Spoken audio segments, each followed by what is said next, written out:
When reading manga, I personally enjoy reading physically, that tangible feeling of flipping through pages, being able to quickly backtrack to previous chapters. Even just looking at them lined up on the bookshelf is aesthetically pleasing to the eye, and having that disconnect from an electronical world for a few hours is really relaxing. Last month I read One Punch Man, illustrated by Yusuke Murata, who creates gorgeous action sequences and highly detailed backgrounds.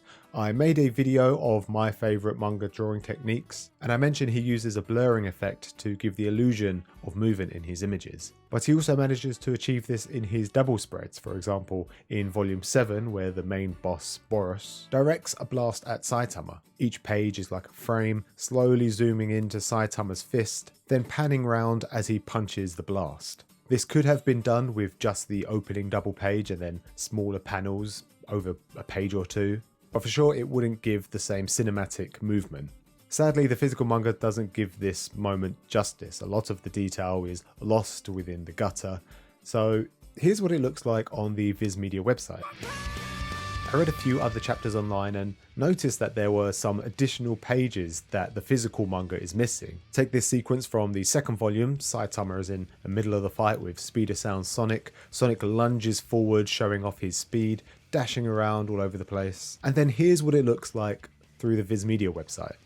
These 20 pages show off Sonic's speed far more than what we get in the 2 pages in the physical book, and you only really see this kind of dynamic in anime. There was also another sequence in volume 6 where Saitama breaks into an enemy base. You see a spread of an elaborate map with the next pages zooming into Saitama. Each of these images is actually a double spread online, and you also get 3 extra pages zooming closer into Saitama, giving you a sort of 3D effect. I think this is probably the best way to experience One Punch Man, especially if you're in it for the visual aspect. Now, I haven't read everything online, I've only noticed really these 3 moments, but I can imagine there's a fair few more.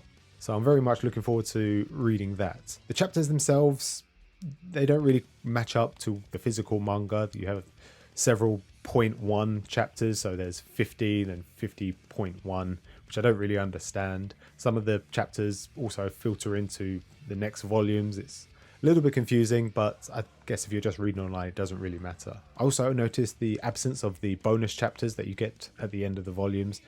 A lot of them are missing, but I'm not too sure if they show up elsewhere online.